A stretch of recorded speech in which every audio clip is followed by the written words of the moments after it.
Welcome back to another episode of What the Hell Am I Doing With My Money? Today I have the Lamy Dialog CC.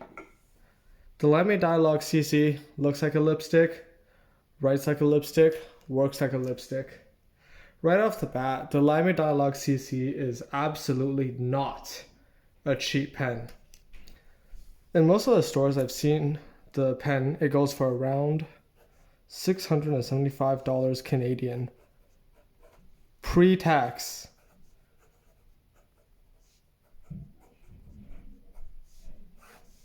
So it's a lot of money. I was lucky enough that the guys at the House of Fine Writing gave me a discount of 20%. So I ended up buying it for not $675 Canadian. Instead, I bought it for $540 Canadian before tax. Again, that's a lot of money. I don't know about some of you guys. Maybe some of you guys who have a lot of like Viscontis and Mont Blancs, it's not that much money to you, but to me, there's a lot of things that you can do with $540. And instead, I bought a pen. Go me. The pen comes in a nice little box. I think it's the same one as the Lamy Dialogs box, but if you open it, it comes with a little pen case that the Lamy Dialog 3 does not come with. The case is pretty bad. I'm going to say it right off the bat. You do not need this case. You can go to Amazon, AliExpress, whatever, spend like maybe $5, $10 to get a case. It's probably the same quality, if not better. So don't worry about the case. Pretend that it doesn't exist because it might as well not. I've always had a little bit of an issue getting this, there we go, getting this level up, but underneath it you have the standard Lamy ink cartridge. I'm pretty sure Lamy does this with all of their higher end pens where they have a little booklet telling you about the pens and so on, which is pretty cool. And this neat little tool. So the purpose of this little tool, from what I understand, again, correct me if I'm wrong, is this pen unscrews just like the Lamy Dialog 3. So if I can thread this off. So you can use this part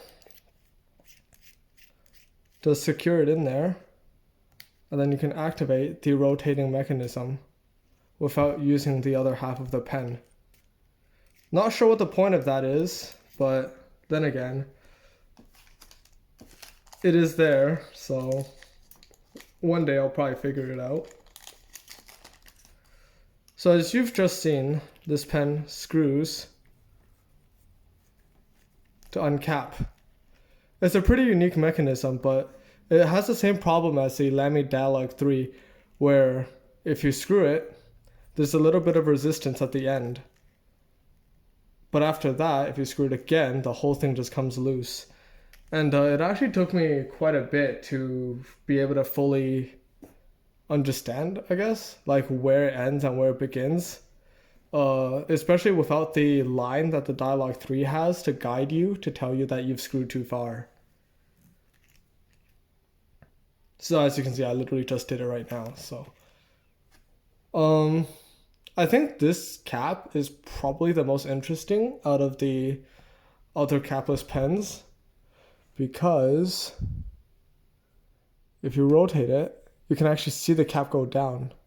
Unfortunately, the lighting's not too great here. Let's try this. There you go. You can see that the cap actually goes down and the nib comes out, instead of like the other pens like the Pilot Vanishing Point and the Ensol Bolt where the nib just pushes through. This one, the nib does not contact the trapdoor and comes out of its own volition, which I think is pretty cool. Taking the pen apart, you see the nib unit.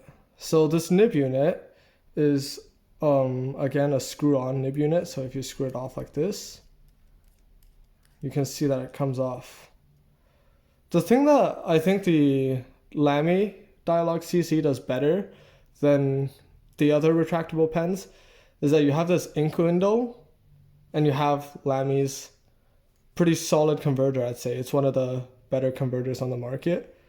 As you have this ink window, so it's not like the vanishing point, where if you use a Con 40, you have to guess how much ink is left in your pen.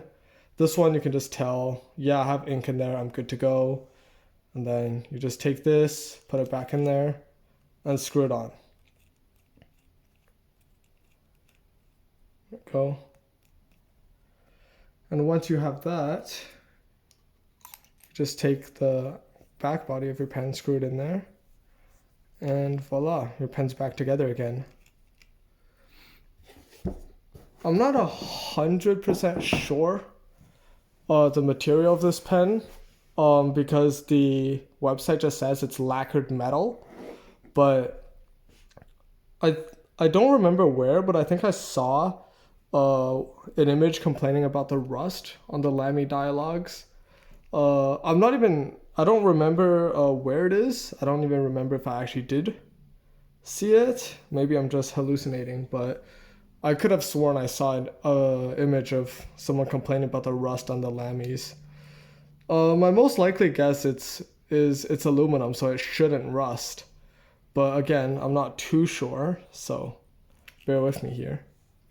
The pen weighs 44 grams.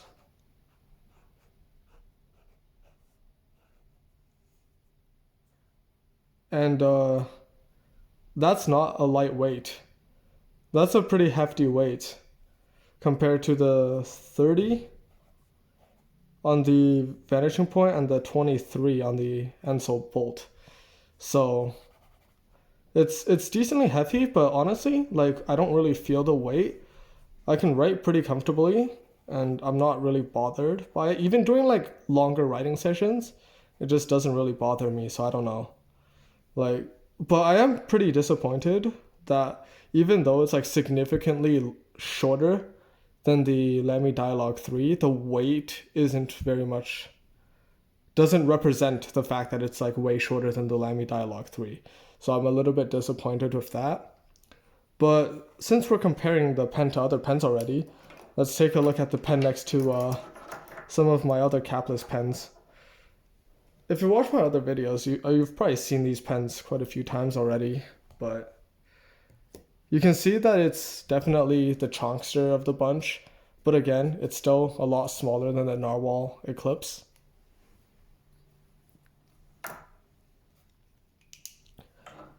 Now this pen actually originally comes with a full black 14K nib, but at the time, House of Fine Writing didn't have a black nib in extra fine, so I asked for like a standard rose gold nib in extra fine. I'm a big fan of this nib. This is by far the softest nib out of the pens I just showed you for comparison, and it's really nice, especially for when I just want to sit down and enjoy writing instead of rushing to take down notes or whatever. So there's the pen, like, I really like the design because it's so simplistic. There's nothing on it.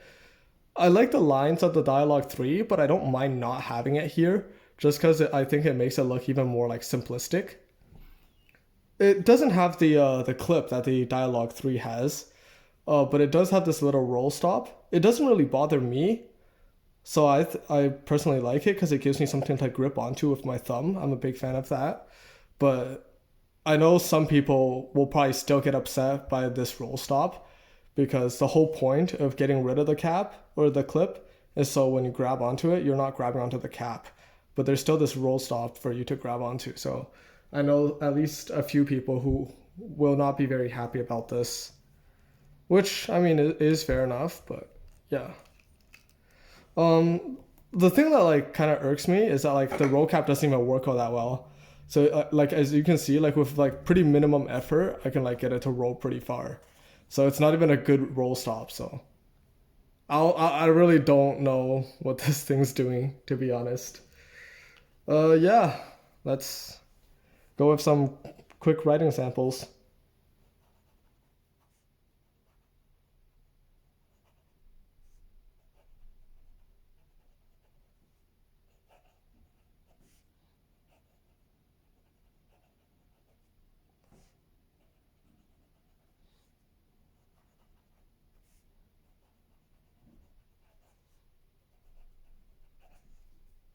As you can see, no skipping, no hard start, smooth writing all over.